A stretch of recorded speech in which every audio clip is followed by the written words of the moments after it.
Esta línea del diputado nacional electo por el FIT, Cristian Castillo. Cristian, ¿cómo te va? Buen día. ¿Qué tal, Antonio? ¿Cómo estás? Muy buen día. Bueno, a ver, estamos viendo, escuchando algunas decisiones que supuestamente va a adoptar el presidente electo, Javier Milei, y una es la privatización de YPF, la otra pasa porque Aerolíneas Argentinas quede en manos de los empleados, con una suerte cooperativa que debería pasar por el Parlamento, y la otra es la privatización de los medios públicos. Bueno, lo cierto es que Javier Milei va a tener muy poco peso propio parlamentario, ¿no? Porque va a tener solo el 9% del Senado y el 15% de los diputados. Es cierto que con una alianza con Mauricio Macri, si le sumamos los diputados del PRO que estarían en condiciones de integrar esa alianza, crece un poco la proporción, también una parte de los senadores, pero seguiría siendo una minoría, ¿no? Dentro de las cámaras. O sea que si esas decisiones las manda el Parlamento, no deberían salir en principio, ¿no? Y sobre todo preocupan porque, bueno, ahí hay muchos puestos de trabajo en juego. Recordemos que cuando fueron las privatizaciones de Carlos Menem, se perdieron 500.000 puestos de trabajo entre las empresas públicas y la Administración Central del Estado, ¿no? Y bueno, y creo que no es que va a ser sencillo que pueda aplicar lo que quiere, porque cuando se definió la composición parlamentaria, ahí la Libertad Avanza sacó un 30% de los votos, ¿no? Y es lo que le ha dado esta representación que yo te decía, apenas un 15% de los diputados y un 9% de los senadores, ¿no? Y no creo que medidas de este tipo pueda sacarlas por otra vía que no sea una ley, ¿no? Claro. Así que creo que va a tener dificultades más allá de las que también van a venir, porque desde ya las trabajadoras y trabajadores no van a aceptar perder sus puestos de trabajo, ¿no? Te hago otra pregunta, Cristian. El otro tema que también se está planteando es la derogación de la ley de alquileres, que esto afecta a 8 millones de personas, mínimo 9 millones, dicen otros, y se habla que cada uno podría, digamos, contratar en dólares. Bueno, pero también ahí tiene que pasar por el Congreso. La nueva ley de alquileres acaba de ser votada hace muy poquito, y sabemos que hay un fuerte lobby inmobiliario para que no haya ninguna regulación y para que efectivamente se dolarice el precio de los alquileres según la demanda internacional. Entonces, eso creo que es a lo que apunta mi ley, pero insisto, nuevamente, tiene una minoría en el Congreso, entonces ahí va a depender de que los que fueron electos y ahora han quedado como opositores a mi ley no terminen aceptándole y votando las leyes, porque recordemos que cuando ganó Mauricio Macri en el 2015 también tenía minoría, pero logró el apoyo de una parte del peronismo para votar todas las leyes iniciales de su mandato.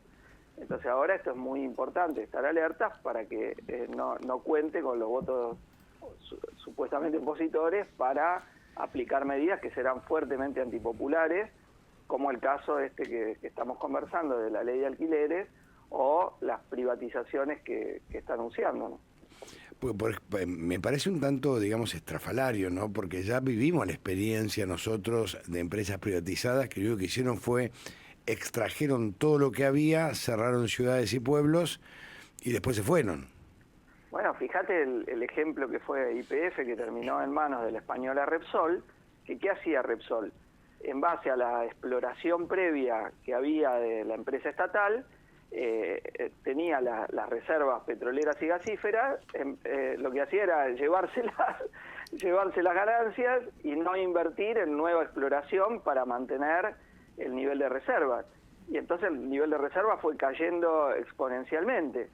Y bueno, para Repsol era un negocio redondo, pero para el país era una catástrofe. Aparte de esto que vos estás señalando, que fue el despoblamiento de distintos lugares donde estaba instalada YPF y que perdieron cantidad enorme de puestos de trabajo producto de las privatizaciones, ¿no? Que fue una de las más onerosas en pérdida de puestos de trabajo y no casualmente en muchos de esos pueblos y ciudades estuvieron concentradas las primeras grandes movilizaciones de desocupados. Cutralcó. Recordemos Cutralcó y Plaza Winkle, ¿no? Sí. 1996, 1997, donde fueron expresiones de lo que ya había dejado el esquema de los 90, ¿no? Que era, aún con crecimiento económico, un aumento muy fuerte de la desocupación. Y bueno, sabemos a lo que lleva la privatización de empresas públicas y sobre todo, insisto, YPF, que es una empresa central, digo, para la explotación petrolera y gasífera en nuestro país, ¿no? La otra, ustedes se acuerdan, lo que pasa es que muchos son muy jóvenes, no tienen memoria. Cuando Iberia compra Aerolíneas Argentinas, hay que recordar, se robaron los simuladores de vuelo, ¿se acuerdan? Se los llevaron. Robaron todo, la habían fundido. La quebraron. Había fundido Aerolíneas Argentinas. Solo una enorme movilización en el año 2001, te acordarás, Antonio, que fue una patriada de sus laburantes y de gran parte de la población, logró defender y salvar Aerolíneas Argentinas, porque Iberia, como después de un tiempo no le convenía más el manejo de la compañía, directamente estaba apuntando a su desaparición. A la quiebra, quería cerrarla. A la quiebra, claro, a no tener directamente, liquidar la línea de bandera, en este caso estaba privatizada, pero seguía siendo línea de bandera, y liquidarla.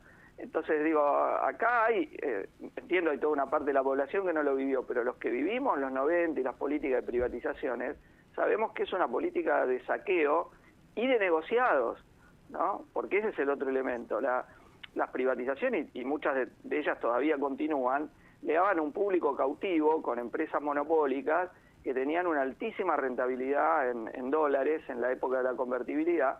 Y bueno, ese esquema yo creo que apuntan en parte a volverlo a hacer con todavía es cierto que quedan poquitas joyas de la abuela, se lo llamaba en su época a lo que había hecho Carlos Menem, liquidar las joyas de la abuela. Bueno, algo por el estilo es lo que busca reeditar Milei, pero bueno, veremos hasta dónde logra avanzar, no solo por esta relación desfavorable que tiene en el Parlamento Nacional, es el presidente que va a contar con menos peso propio en el Parlamento desde el 83, esto hay que tenerlo en cuenta, porque la votación del balotaje puede ser relativamente engañosa. El programa de Milei fue votado por un 30% de los votantes, después en el balotaje influye el voto de no quiero que sea el otro el presidente, ¿no? Entonces llega con votos de aquellos que habían sufragado a fuerzas políticas que no tenían y que incluso hablaron explícitamente en contra de muchos puntos del programa de Milei, como es el caso de la dolarización. Te mando un abrazo, Cristian, muchísimas gracias. Bueno, hasta luego, un abrazo.